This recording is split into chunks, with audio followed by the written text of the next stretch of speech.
So it actually is working correctly now. So it went back to working correctly on the iTunes movie. 6.7, 6:59 p.m. Arrival's 19 minutes because I'm still not using Apple Car and it's still reading the iTunes. So listen, right here. Listen. So that's either a glitch, because every once in a while when I turn the camera on, the iTunes silences. So when I turn the camera on, the iTunes will go mute and you can't hear it. Now if I plug everything in, then you can't hear my voice, but you will hear what I have to say. We're on Timberline and we are headed there now. About 19 minutes, which equals 6 miles. You don't want to know how much they're paying me. All right, so Quentin Tarantino directed a movie called Django Unchained with Jamie Foxx. Jamie Foxx is from Texas, from where I'm at now. I'm in Texas right now. I've been here for about 20 years. 20 years ago, I lived in Maine. I guess was it 20 years ago? More than that. Hang on, it may not. I may be wrong about that. I'm wrong about that. It was less than that. Why would I say that? That's crazy. Time doesn't really matter, but it was 10. No, was it 10 years ago? No, it was 11 years ago. It was 2025, so 2015, so that'd be 14, 13. Yeah, it was 13 years ago. Okay, sorry. Just felt like 20 years. Yeah, it was about 13 years ago that I lived in Maine.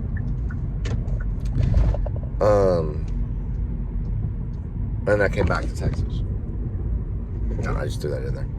But anyway, Jamie Foxx worked with Quentin Tarantino, so when they were doing Django Unchained, he had like an actory voice.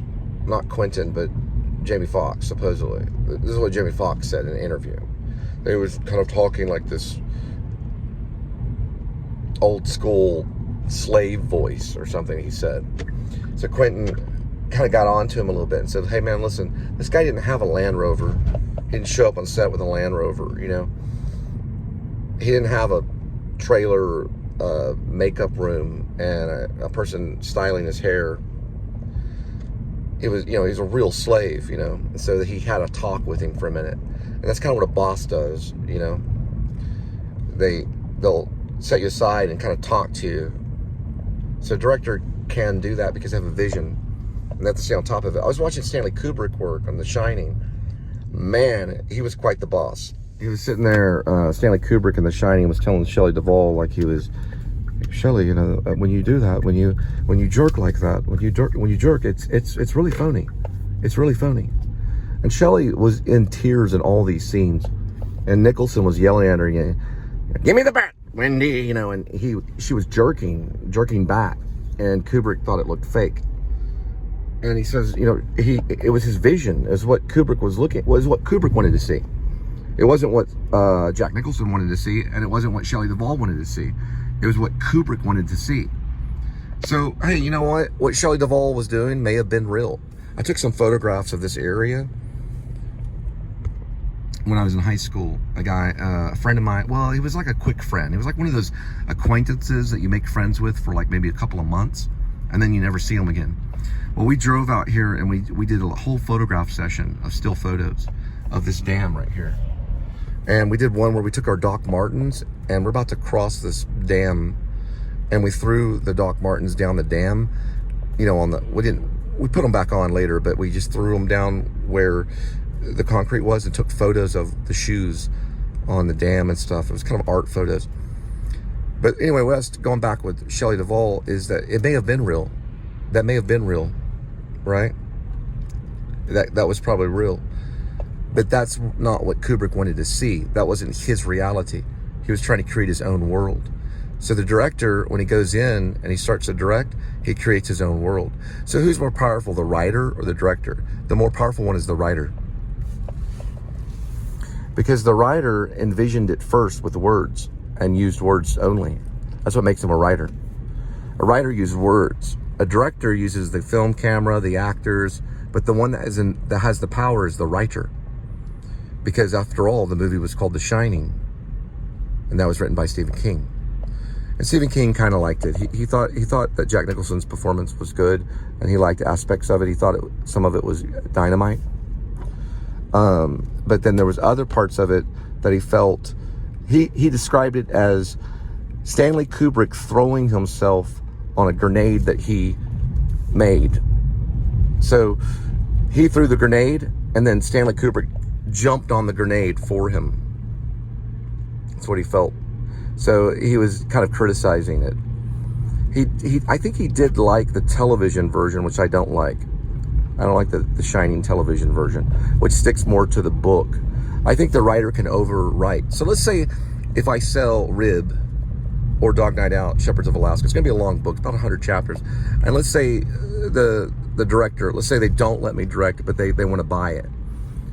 And they say, well, hey, listen, we're giving it to this director. And so I'm obviously going to know immediately that I'm not going to have complete control if that's the case. Now, I could get lawyers and throw flags, and they can listen. They can lay down the whole book, and they can rewrite it any way they want to, change all the names, and I could still try to sue. And those things have been done.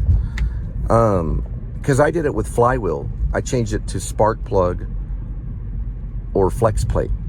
I changed it. I changed the names of the characters and the location. I made it in Dallas rather than wherever Jay Austen lived, which was Alex Kendrick's Jay Austen. That was the protagonist in Flywheel. It's a faith-based movie in PureFlix.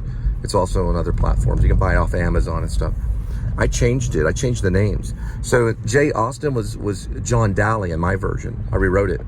They could do the same thing with my book if they wanted to. I could get lawyers and sue if it's too close. You know, you got this evil lieutenant in Fort Worth and all that stuff. I'd pull flags and sue, but then I had to sit down and talk to a lawyer, and that's $200.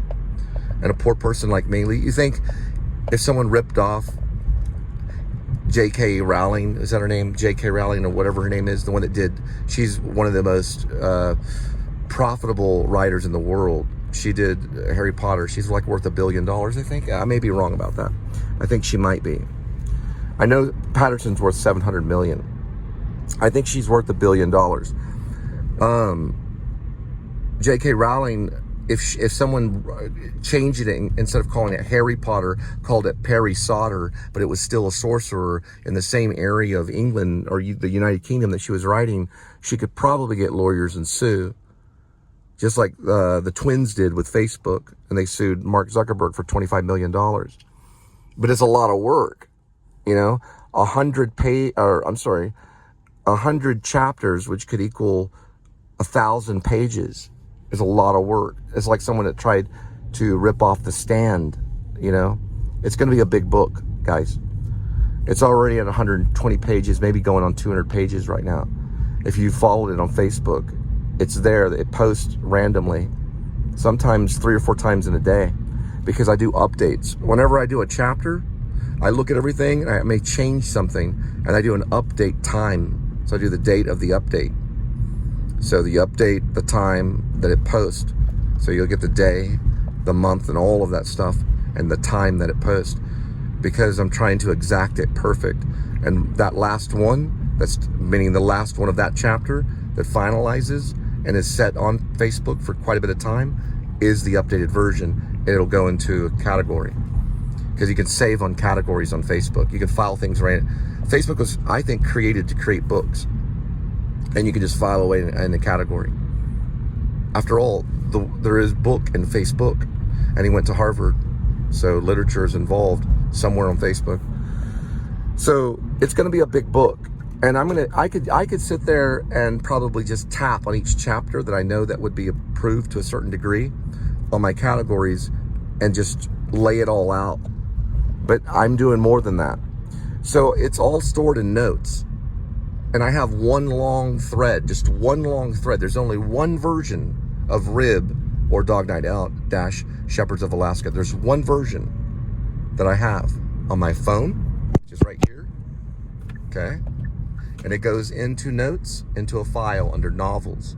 The same thing happens on my laptop. I've got the same exact version that I've posted over and over again in just chapters, only chapters on Facebook. Facebook will get it in chapters, but it's stored there. It's there in categories. The whole book is there. And you'll have several different versions of the same chapter, but the most recent one, the most current one of that day, usually it happened in a day on a chapter, that one would be the one that you would choose, because that's the finalized one that I edited, and that's the way I'd want it to be in the book. Okay? So you can drive yourself blue in the face. You can go nuts over saying, no, I think it should be this chapter, that chapter. You can do that if you want. It's fine. This is quite the book. But it's going to be the most recent one, right? The one that was posted, you know, you could say last. You can interpret that if you want to go into time theory and start arguing time, because time travel is part of it. Okay? So I can argue back, because time travel is part of this book. It's also about time travel.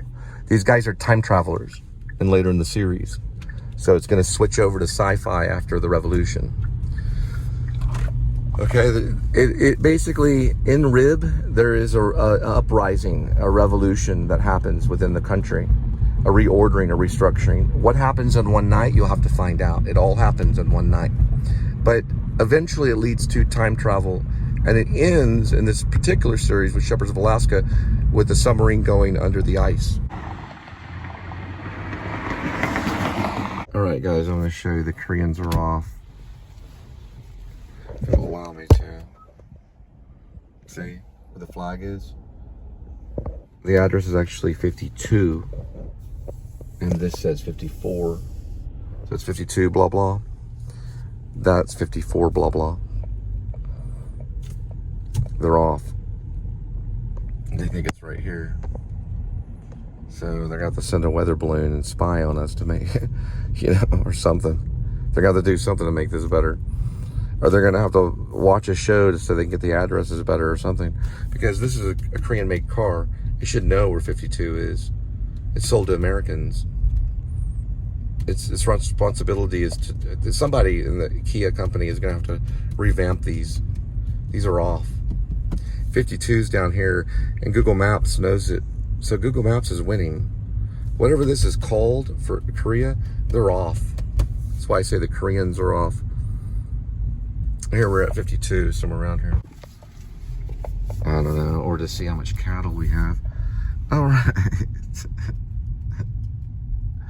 Why are the weather balloons happening and the secret drones that we cannot see?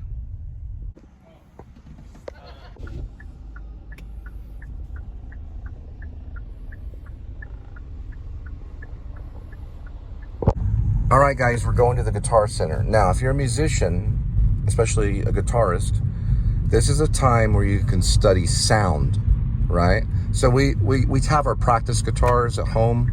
Sometimes we have our professional guitars, and you can mess around with sound.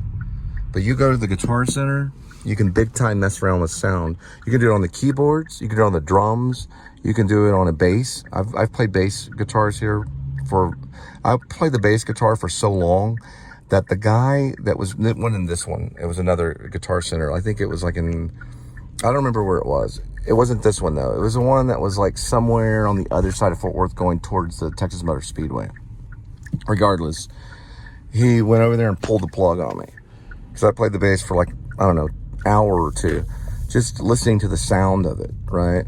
Through the speakers, through the amps. So you can adjust the amps.